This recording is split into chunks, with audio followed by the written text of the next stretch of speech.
Assalamualaikum warahmatullahi wabarakatuh. My name is Raisman Bhatt and I am teacher at Boys Higher Secondary School, Hairul. So this part class 11 subject chemistry and my today's topic is photoelectric effect. So today I am going to discuss about photoelectric effect. ठीक है ना? तो कल हमने black body radiation discuss किया, तो आज हम देखेंगे दूसरा जो करेक्टर है, दूसरा जो फिनोमेना है that's associated with light, that's photoelectric effect and it also explains the particle nature of light. ठीक है ना? तो इसको किसने डिस्कवर किया? It is hertz. Hertz discovered photoelectric effect. ठीक है ना? It's Hertz who discovered photoelectric effect. तो हर्ट्ज ने क्या देखा? हर्ट्ज ने ये देखा कि अगर हमारे पास ये मेटल है, ये हमारे पास मेटल है, ठीक है ना, ये मेटल है, जब इस पे इंसिडेंट हो जाएगी लाइट ऑफ सर्टन फ्रीक्वेंसी, मान लीजिए ये है new, is the frequency of this incident light, तो जब ये इस पे स्ट्राइक करेगी इस मेटल पे, तो वहाँ पे इलेक्ट्रॉन्स इजेक्ट होते हैं, इलेक्ट्रॉन्स दे गेट इजेक्टेड. ठीक है ना? तो इस फिनोमेना को नाम दिया गया photo electric effect. Photo electric effect. So this phenomenon was named as photoelectric effect. इस इफेक्ट को नाम दिया गया photoelectric effect. ठीक है ना? तो मैं रिपीट करूंगा, जब incident light of frequency new जब ये स्ट्राइक करेगी इस मेटल को, इस मेटल में जब इलेक्ट्रॉन्स इजेक्ट हो जाएंगे, जब वो रिमूव हो जाएंगे, जब वो निकलेंगे, ठीक है ना, तो उस इजेक्शन, जब इलेक्ट्रॉन्स इजेक्ट हो जाएंगे, जब हम इंस्टेंट लाइट स्ट्राइक करेंगे of frequency new on this metal, ठीक है ना, तो जब इलेक्ट्रॉन्स इजेक्ट हो जाएंगे तो इस फिनोमेना को हम बोलते हैं फोटो इलेक्ट्रिक इफेक्ट. इस फिनोमेना को डिस्कवर किया है किसने? हर्ट्ज ने. ठीक है ना? इसको डिस्कवर किया है हर्ट्ज ने. तो हम ऐसे दिखा सकते हैं फोटो इलेक्ट्रिक इफेक्ट को, हम ऐसे दिखा सकते हैं,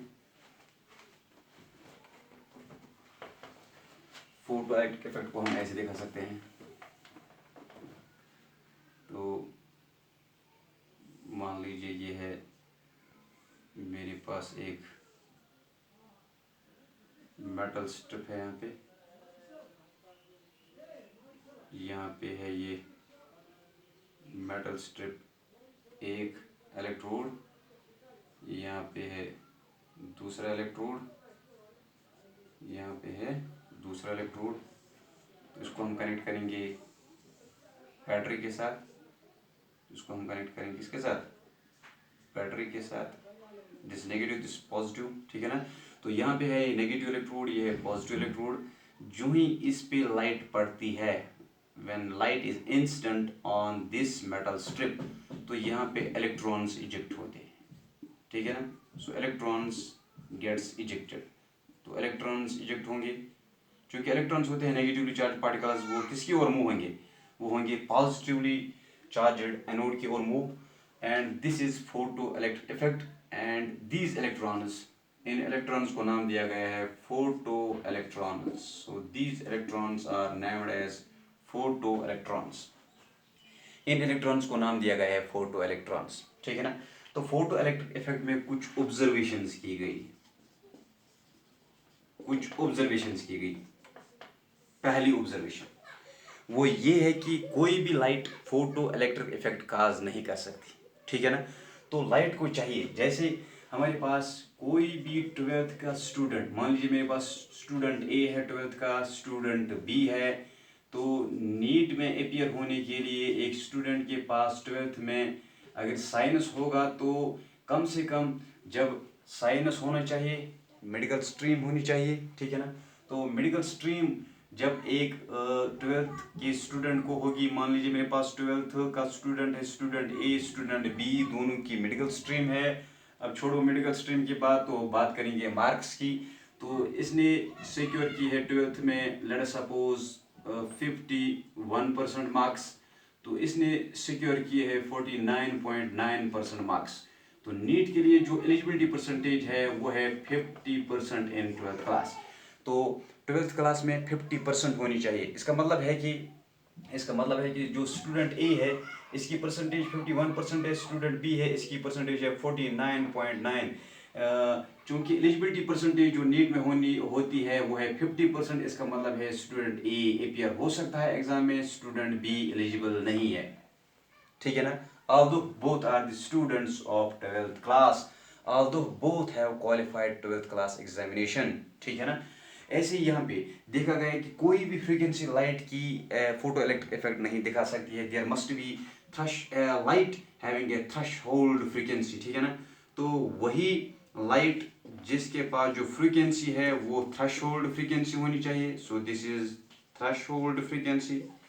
थ्रेशहोल्ड फ्रीक्वेंसी वाली जो लाइट है, थ्रेशहोल्ड फ्रीक्वेंसी वाली जो लाइट है यही फोटो इलेक्ट्रिक इफेक्ट दिखा सकती है, यही फोटो इलेक्ट्रिक इफेक्ट दिखा सकती है। इसका मतलब है एक लाइट के पास मिनिमम से मिनिमम जो फ्रीक्वेंसी है जिसके जिससे ये फोटो इलेक्ट्रिक इफेक्ट दिखा सकती है, दिस कॉल्ड थ्रेशहोल्ड फ्रीक्वेंसी। इसका मतलब है इस फ्रीक्वेंसी से नीचे एक लाइट फोटो इलेक्ट्रिक इफेक्ट नहीं दिखा सकती है। इस फ्रीक्वेंसी के ऊपर अगर इस फ्रीक्वेंसी का जो वैल्यू है, मान लीजिए अगर हमारे पास जो थ्रेशहोल्ड फ्रीक्वेंसी है वो अगर 50 हर्ट्ज है, इसका मतलब है वो लाइट जिसकी फ्रीक्वेंसी न्यू1 न्यू वन मान न्यू1 मान लीजिए ये है 51 हर्ट्ज, न्यू2 मान लीजिए ये है 49 हर्ट्ज। इसका मतलब है ये लाइट जो है न्यू1 वाली फ्रीक्वेंसी लाइट जो है ये फोटो इलेक्ट्रिक इफेक्ट दिखा सकती है। न्यू2 वाली लाइट फोटो इलेक्ट्रिक इफेक्ट नहीं दिखा सकती है क्योंकि इसकी जो फ्रीक्वेंसी है वो है मिनिमम देन थ्रेशहोल्ड फ्रीक्वेंसी। ठीक है ना। तो पहली ऑब्जर्वेशन। दूसरी ऑब्जर्वेशन ये कि जो काइनेटिक एनर्जी होती है फोटो इलेक्ट्रॉन्स की, it is directly proportional to frequency. ये डिपेंड करती है फ्रीक्वेंसी पे। It is independent upon the intensity जो भी हो it depends only upon the, ये सिर्फ किस पे डिपेंड करेगी, फ्रीक्वेंसी पे। So kinetic energy of photo electrons it only depends upon frequency and is independent upon this intensity. ठीक है ना। तो ये इंटेंसिटी पे डिपेंड नहीं करते हैं kinetic energy of photo electrons. ठीक है ना। So this second observation. तो थर्ड ऑब्जर्वेशन वो क्या की गई, वो ये कि थर्ड ऑब्जर्वेशन में ये देखा गया कि जो number of electrons ejected per second from the metal, ठीक है ना, it is directly proportional to intensity.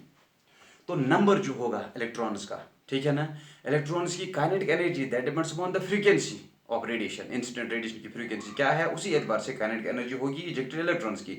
लेकिन जो नंबर है, नंबर कितने इलेक्ट्रॉन्स निकलेंगे, it depends upon the intensity of radiation.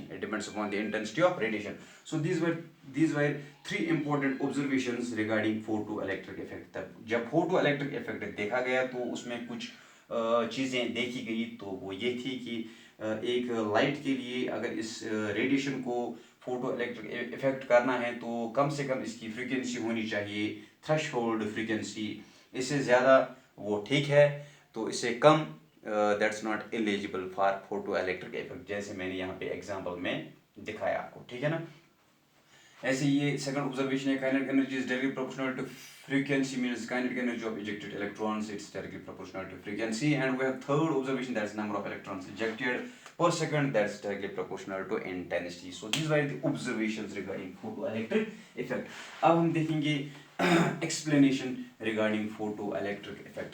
explanation, ठीक है ना।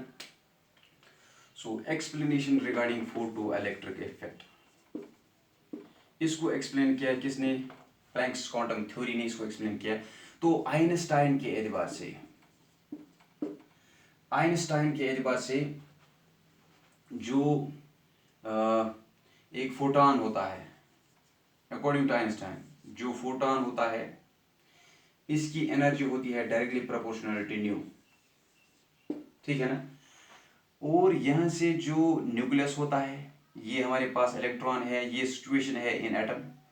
तो जो ये इलेक्ट्रॉन होता है ये हेल्ड होता है, इट इज बाइंड। ये इलेक्ट्रॉन जो होता है, sorry, This electron, it is bound to the nucleus by a force that is called nuclear force. ठीक है ना. So this electron is bound to the nucleus. ठीक है ना. ये इलेक्ट्रॉन चूंकि नेगेटिवली चार्जड है, ये पॉजिटिवली चार्जड न्यूक्लियस होता है. So there is electrostatic force of attraction between this electron and positively charged nucleus. तो यहाँ पे जो फोर्स होता है, यहाँ पे जो फोर्स होता है, जिस फोर्स से ये अट्रैक्टिव फोर्स होता है, ठीक है ना, जिससे इलेक्ट्रॉन अट्रैक्ट होता है टुवर्ड्स द न्यूक्लियस, इस फोर्स को ओवरकम करने के लिए, इस बाइंडिंग फोर्स को, न्यूक्लियर फोर्स और बाइंडिंग फोर्स, इसको ओवरकम करने के लिए, सो दिस बाइंडिंग फोर्स, ये जो बाइंडिंग फोर्स होता है between electron and positively charged nucleus, ठीक है ना.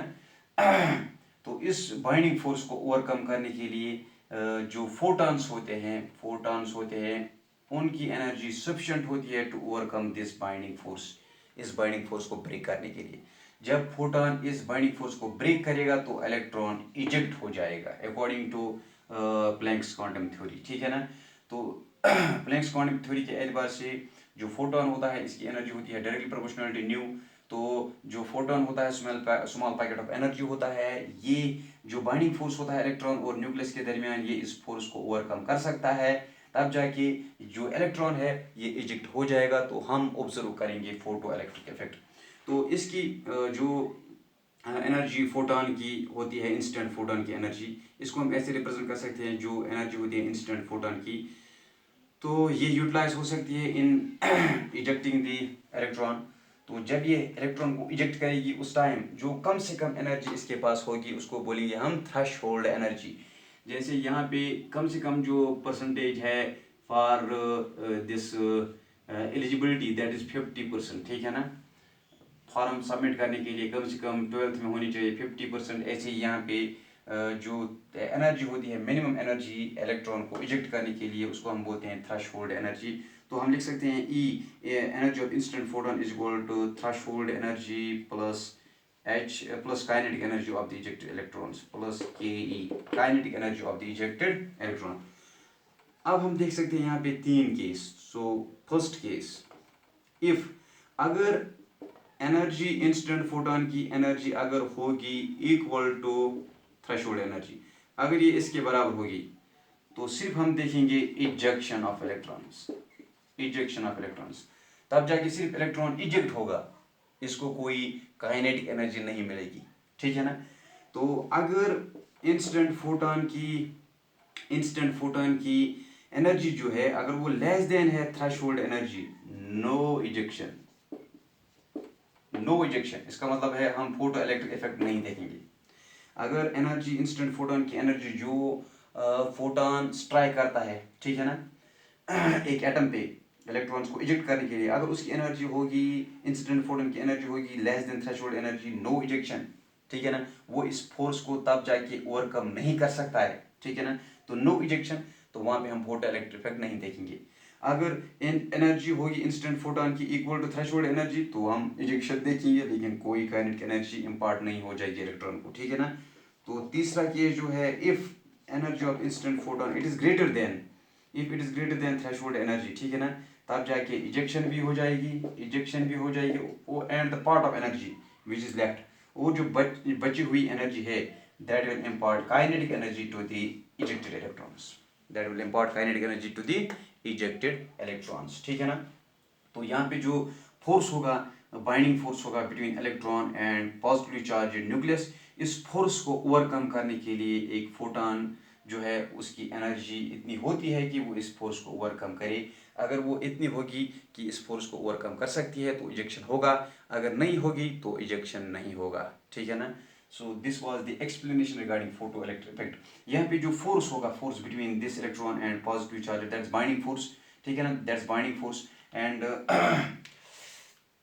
जो हम न्यूक्लियर फोर्स, जो मैंने पहले लिखा था न्यूक्लियर फोर्स, उस न्यूक्लियर फोर्स को हम यूजुअली इस्तेमाल करते हैं कहाँ पे, force with in the nucleons, ठीक है ना, force with in the nucleons.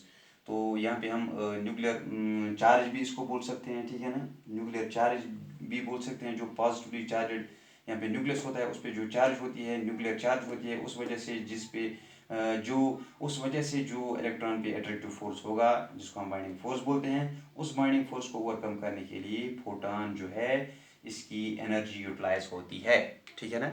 So this was regarding photo electric effect which also explains the particle nature of light, ठीक है ना। तो मैं रिपीट करूंगा, सुपरफिशियल टच। तो हर्ट्स ने डिस्कवर किया, क्या डिस्कवर किया, हर्ट्स ने डिस्कवर किया photo electric effect. So Hertz discovered photo electric effect. उसने क्या देखा, जब हम एक मेटल लेंगे इस पर जब लाइट पड़ती है तो वहाँ से इलेक्ट्रॉन्स इजेक्ट होते हैं, this is photo electric effect, ठीक है ना। तो फिर कुछ ऑब्जर्वेशंस हमने इसमें देखी, तो इसके बाद एक्सप्लेनेशन, इसको एक्सप्लेन किया किसने, प्लैंक्स क्वांटम थ्योरी ने, जिसमें आइंस्टाइन ये बोल रहा है कि जो फोटोन होता है इसकी एनर्जी होती है किसके बराबर, it's directly proportional to nu. इसका मतलब है ये फोटोन जो है इसकी एनर्जी इतनी होती है कि ये बाइंडिंग फोर्स को ओवरकम कर सकता है। अगर इतनी होगी तो इजेक्शन होगा इलेक्ट्रॉन्स का, अगर नहीं होगी तो इलेक्ट्रॉन्स का इजेक्शन नहीं होगा। अगर ज़्यादा होगी तो part of it will be utilized in ejection of electrons, and part of it will be utilized in imparting kinetic energy to the electrons. So this was all about today's topic, that is photoelectric effect. Thanks for watching.